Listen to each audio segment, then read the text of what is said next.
Hey everyone, my name's Misty. Welcome to my YouTube channel, Gleespen Designs.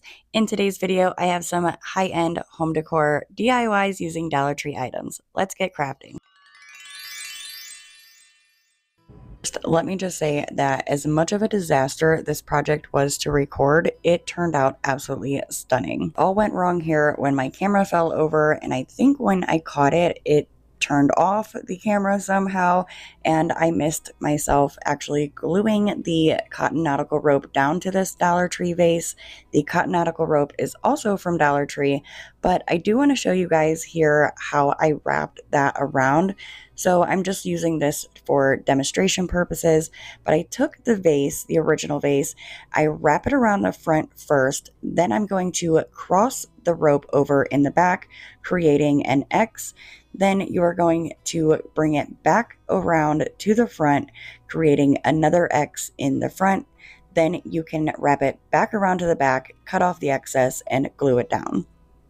I did also go throughout parts of the rope, adding some hot glue and just making sure the rope was glued into place onto the glass. This vase is an inspiration piece. I was doing some online shopping and seeing these on the Pottery Barn website.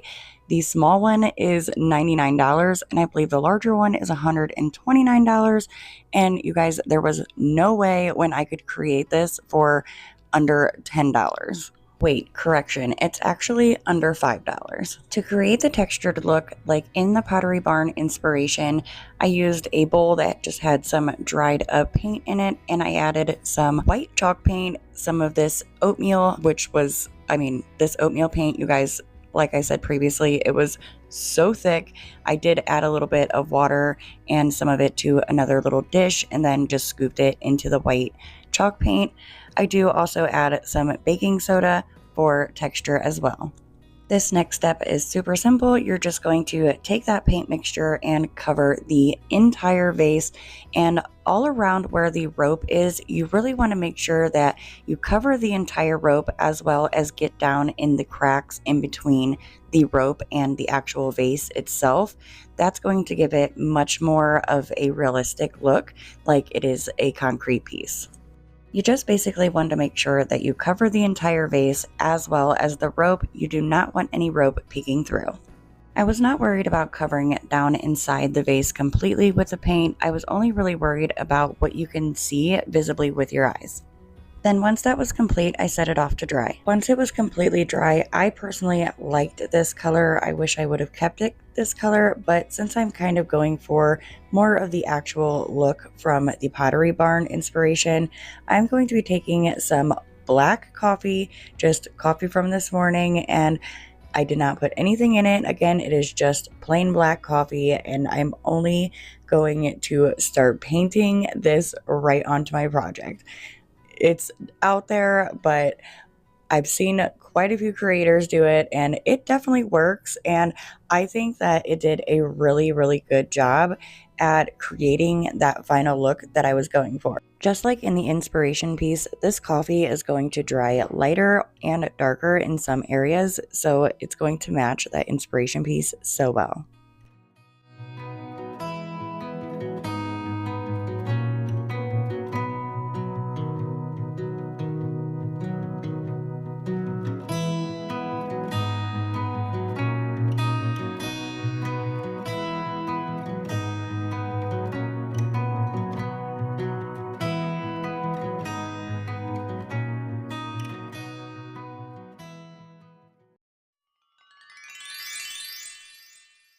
First, let me start off by saying that this project is by far my favorite project of the video, and definitely one of my favorite projects that I've done in a long time.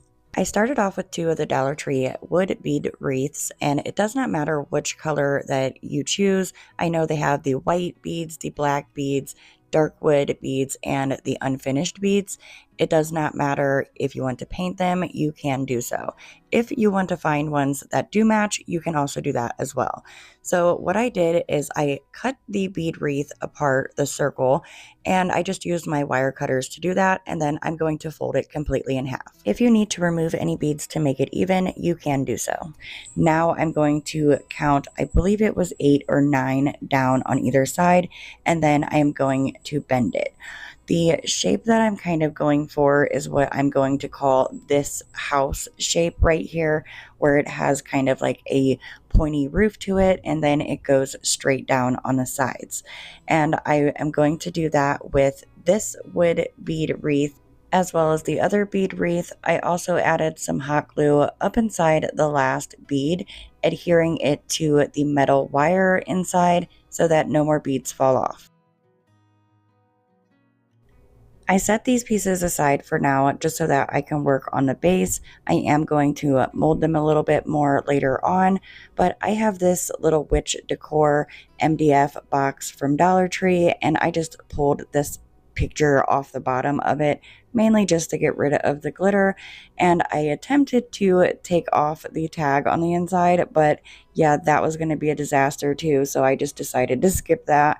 And I'm taking some white chalk paint and I'm going to give this entire piece a nice coat or two until it is completely covered. I also painted the plain beads with the white chalk paint as well. Now it's time to start assembling this lantern, and there's a little bit of the metal wire hanging out from the bottom, so I just used my wire cutters to cut that off, just pull down it a little bit more to give it more of the shape that I wanted, and then I go in and I start double checking, just making sure that each side is going to be even. You will see me count it quite a few times because I just wanted to keep making sure, because the beads do move around quite a bit and it just kind of messed with me, so I did have to count quite a few times until I actually knew that I had it right. Once I had them to the shape that I needed, I'm going to just take them and place one bottom part of the beads on one side and then the other bottom part of the beads directly across on the other side. I'm going to add a good bit of the hot glue down inside the corner and just push the beads up inside the hot glue to that corner, making sure it is nice and tight. And I do just kind of hold it there for a second to give the glue a moment to dry, because you do not want it to bounce back off. It will do that if you do not hold it just long enough for it to start setting up.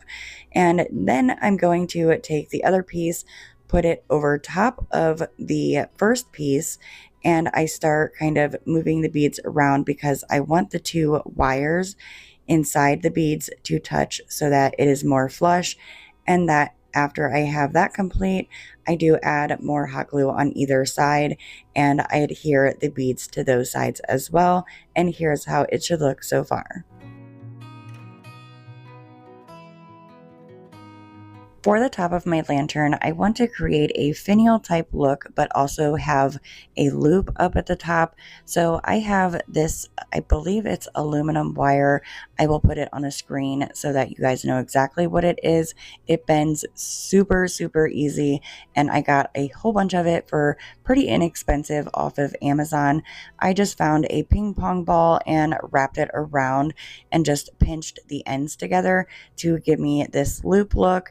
And then I had this bead in my craft stash, and I just decided I wanted to put the loop down inside the bead. You could use wood filler, you could use hot glue. I had this air dry clay on hand right next to me from a previous project, so I just filled in the hole, and then I'm going to take that loop that I made and stick it down into the hole so that it looks like it is all one piece.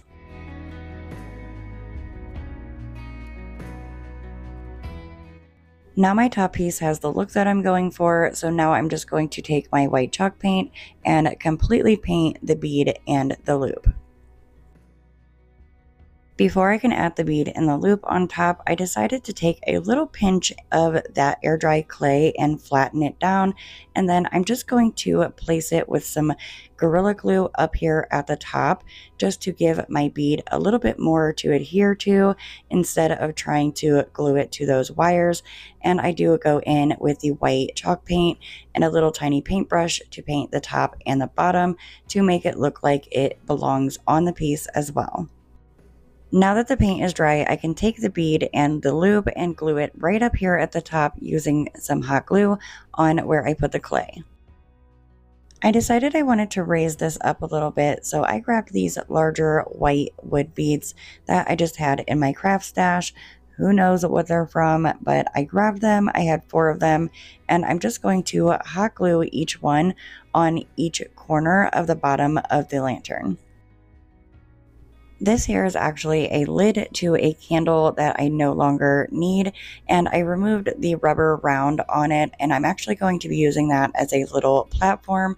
But for now, I wanted to take some of my greenery and just start cutting them apart so that, again, I can have more control on where they are individually placed. And what I'm going to do is take that candle lid and I'm placing it right in the center. And now I'm going to start taking all of my greenery as well as these little floral picks from Dollar Tree.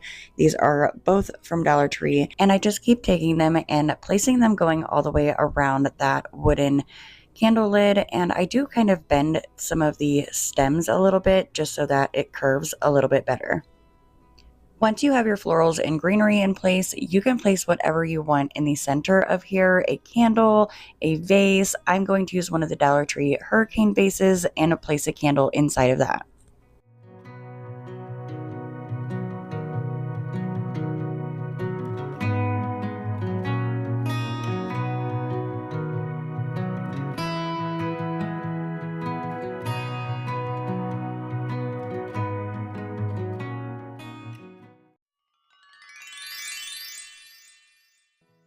Okay, listen, you guys can call me crazy if you want to, but this project actually turned out to be my second favorite project in this video. I needed some air dry clay, and the only air dry clay I had was this terracotta colored air dry clay. I believe I bought it from Temu or Amazon. Either way, I will have it linked down below in the description box. And what I'm going to do is just start kind of molding it and shaping it and just kind of getting a tube shape to it. And then I'm going to really start kind of making it look like it's branching out. Well, here, just to make it easy, the look that we're going for here is a deer antler. Yes, these are going to be deer antlers made from air dry clay. I found the inspiration on Pottery Barn. These were absolutely gorgeous, but $40 for one of them was just not for me. I had this air dry clay on hand, and you guys, I just got to molding, and I mean, right now it looks like chicken feet. Here in a second, it'll really look like chicken feet. Like I second guessed myself throughout this entire project until I started painting it. And then once I started painting them, I was like, okay, this is really going to come together and I'm really liking it. Another thing that I like about this project is depending on how much air dry clay you have, you could make these deer antlers absolutely huge, as big or as little. I mean, you could even make them super teeny tiny to like put on a wreath or something like that. And you can just take it and make it however you would like them, as many as you would like, again, as big or as little as you would like, with as many little like offshoots as you would like. And it's just very easy to do. It's kind of a project that is really, really hard to mess up. And you could also just go on Google and just type in deer antlers, and it will give you so many inspiration pictures that you can go off of. And again, you guys, there really just is not much that you can do to mess this up. One thing that I am going to recommend is anywhere that you took a piece of the clay and added to it, where you can kind of see that there's a seam, you just want to take a wet paintbrush with just some water and smoothen that out so it all looks like one piece. Now this brush here is actually a old dried up paintbrush so that I can kind of scrape these lines into the antlers. And once I was done with all 3 of my pieces, I set them off to dry overnight. I think these came out absolutely perfect. While they were still wet, I did curve up some of the pointy parts to give them that natural curve like real deer antlers. Because I'm going for the look that I had seen on Pottery Barn, I am going to be mixing the oatmeal and the pewter gray paint. You guys, that oatmeal paint, it is so old. Oh my goodness. I could not believe how thick it was. I even tried mixing it up for a while and it just was not happening. And I ended up having to add more and then some more pewter gray. So I just ended up adding a little bit of water and then mixed it up really well and it came out perfect. Now I'm going to be taking it and painting all three of my clay antlers here, and I'm going to cover all three of those completely. This is actually going to dry a lot darker than it looks now, which I personally like. I do want this dark color to get down inside those kind of grooves that we made with that scrapey paintbrush. And I do also take even more of the pewter gray, which is a little bit darker, and I go through and just kind of brush that throughout, not completely covering, just here and there spots. So again, once I add my white paint, you will be able to see those two darker gray colors through the white paint down into the cracks or the lines that I made with the paintbrush. Now to add the white paint, I did do it a little bit different. I didn't want to use a paintbrush. I kind of wanted a stain type technique. So I took a baby wipe that is still wet and I wrapped it around my finger. I dipped it into the paint, kind of offloaded it a little bit to get some of the excess off. And then I am just going to rub all over. I just want the white paint to get on the raised surfaces. Again, I want to be able to see those cracks or the lines that I made in the antlers, just like in the original inspiration picture.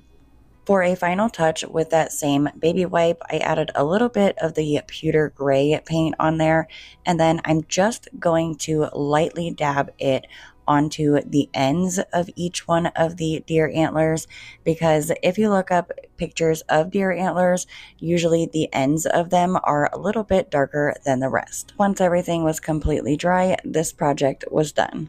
I love the fact that you can take these, group them together, or place them separately throughout your home. I also think that they looked so gorgeous in with my lantern.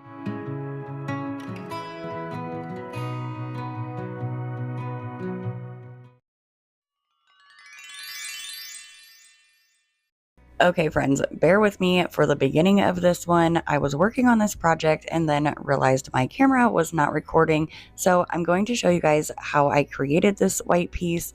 I'm using one of the Dollar Tree wood rounds, and then I also have these, I believe they're MDF rings. They are from Dollar Tree. I want to say they're like a wreath ring, but I used 3 of those, stacked them on top of each other, glued them down, and then painted everything white, and here's how it looks. This is going to be a hanging piece, so I want there to be some kind of detail underneath the bottom. So I found this Dollar Tree peel and stick wallpaper.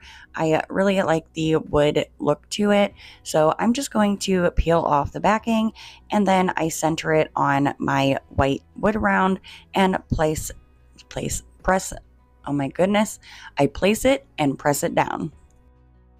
I knew this piece of peel and stick wallpaper was not going to cover this entire wood round, so I did try and center it as much as possible. Then I go through with my scissors and cut off a lot of the excess so that I can use the excess to cover the spots that is missing on either side.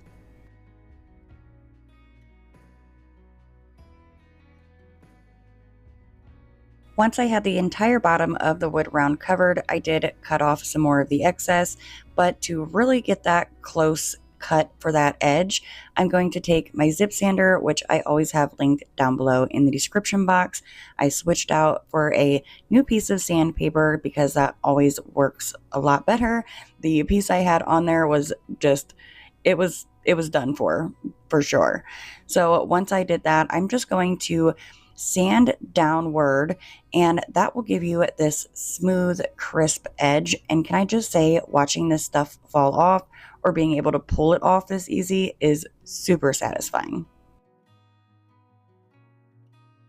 Once I had all the excess sanded off, now the bottom is complete, and I'm going to be taking this 9.5 foot 2.8 millimeter rope from Dollar Tree. These were two different brands, but they were both from Dollar Tree and they are the exact same size. I'm going to take both of these ropes, fold them perfectly in half, and then cut them in half. So then I'm turning 2 pieces of rope into 4 pieces of rope that are the same length. I'm going to be attaching the rope to the bottom of the wood round, and I'm going to start off by taking one of the pieces of rope. I fold it in half so that I can find that center point, and then I'm just going to guess where the center is on the wood round. It does not have to be completely perfect. If you would like to, you can measure to make it perfect, but this was completely fine. And all I'm going to do is start taking that piece of rope and I'm going to hot glue it going straight across the wood round. I then grabbed the second piece of rope, again finding that center middle point, and then I'm going to glue it also down on the wood round. I do kind of do a little bit at a time, and that spot in the center where it is going over top of the first piece of rope, you really want to push that down so that it doesn't stick up so much. The more we layer these pieces of rope on top of each other, it is going to kind of stick up. So you really want to make sure you push that rope down into the hot glue as you're gluing all of these pieces of wood on, as you're gluing all these pieces of rope onto the wood round.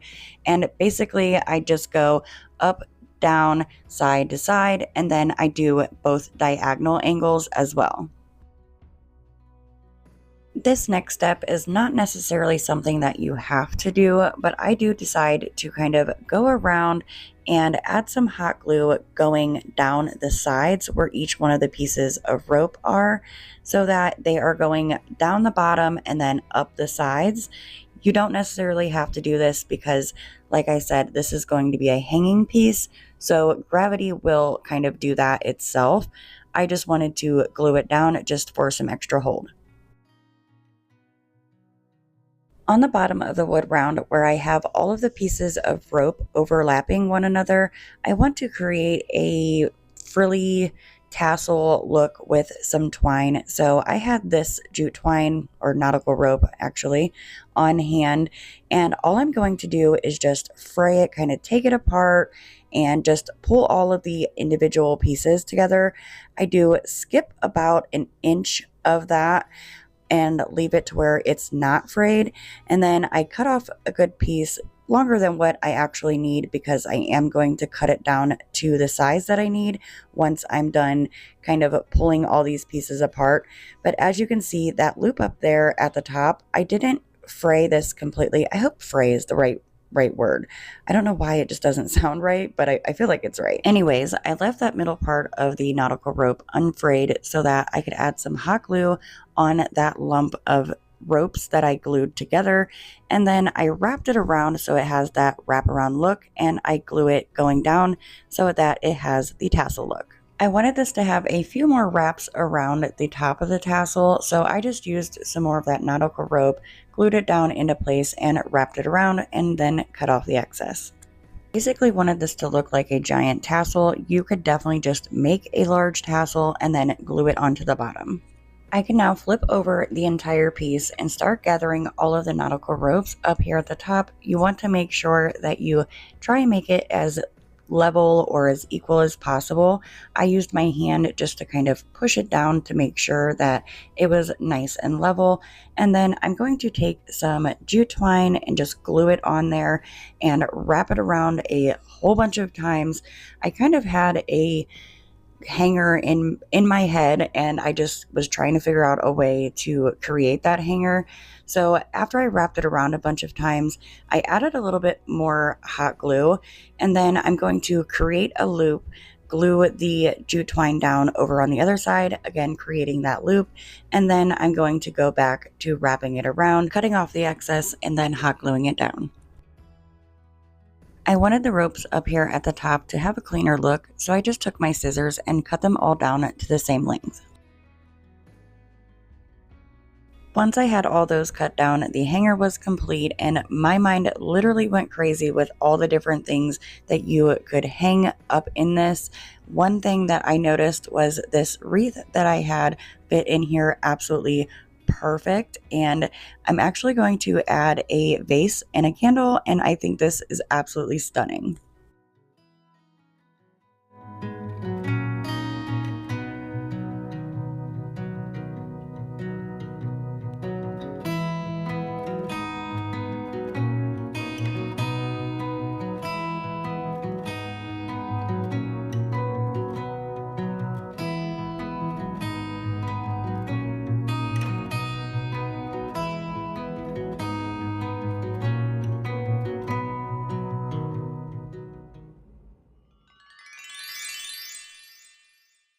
For this project, I picked up one of these candle holders from Dollar Tree. I love this concrete base. I do not need the gold metal wire frame here, so I just removed that. And then I'm going to take one of the Dollar Tree fish bowls. I attempted to remove the sticker, but I knew it was not going to come off easy. Plus, I knew I wasn't going to see it anyways, so I just left it on there. Now I'm going to take some hot glue, place that around the top area of that concrete base, and then place my fishbowl right on top. I was originally going to fill this up with the white rocks from Dollar Tree, but I don't know, something about that concrete and this moss really just stuck out to me. So I took some of this reindeer moss, also from Dollar Tree, and placed a little bit down inside, and I did leave a little bit of space in the center for me to place other objects in there.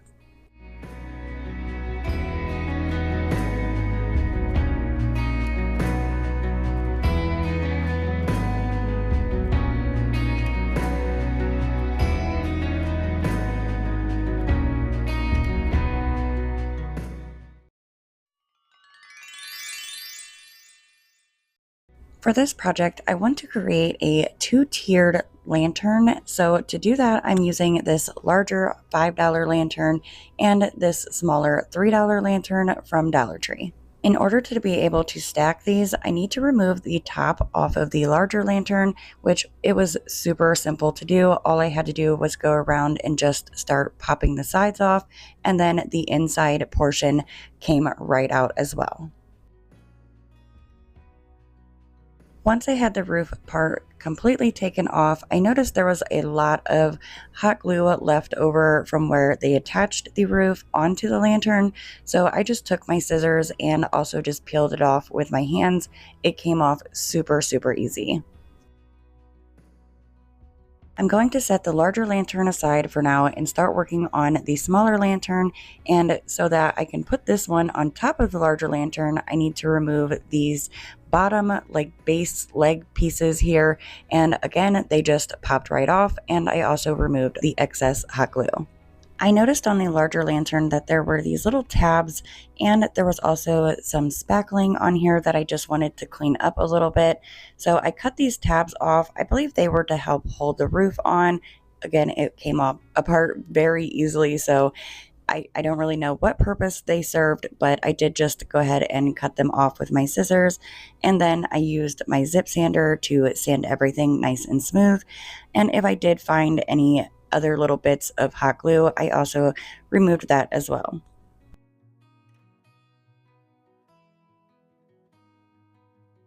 Okay, for this next step, do as I say, not as I do, because I was like halfway thinking here.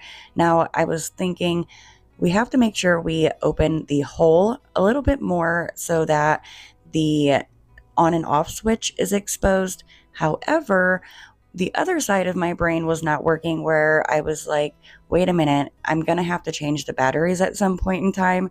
So when you take the candle out and you trace it around, and you're going to want to cut, you'll see here in a second. So this area was already, that square was already there. So I traced the candle so that I could figure out where I needed to cut the hole on there a little bit bigger, or the square a little bit bigger, so that I could just kind of put my hand up underneath the lantern and flip it on and off. Well, if you were to cut the hole a little bit bigger, you would also be able to change out the batteries. So if you go to do this, trace the candle out, then you want to make sure you cut out a large enough area so that you can change out the batteries. Here you can see what I mean about how you could see that on and off switch, and you can easily turn it on and off. Again, just cut the hole bigger and you will be able to change the batteries.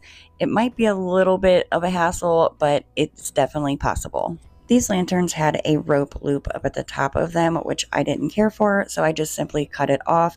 I do add a little bit of hot glue just to add that candle back in, and then I'm going to figure out where I need to actually glue this down.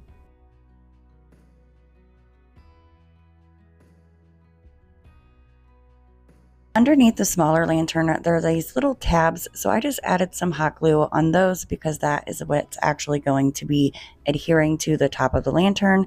And once I added a little bit of hot glue, I then just placed it on top of the larger lantern, making sure that the hole is lined up with the on and off switch.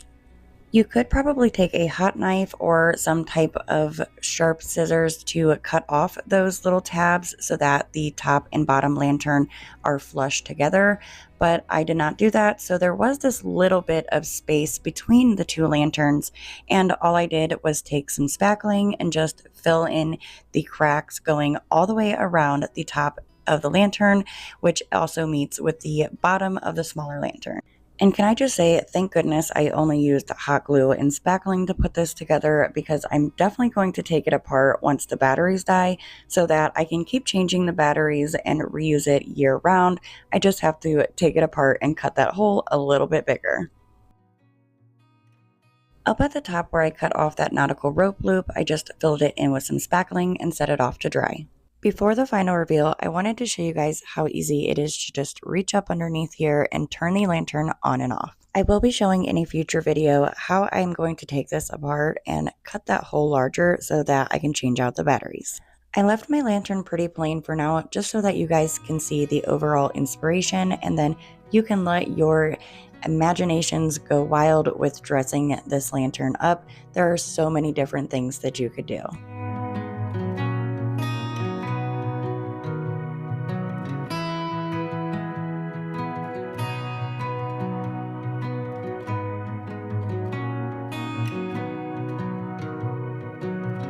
If you made it to the end of the video, put a star emoji down in the comments because you guys are amazing. I truly appreciate you all so very much. You have no idea.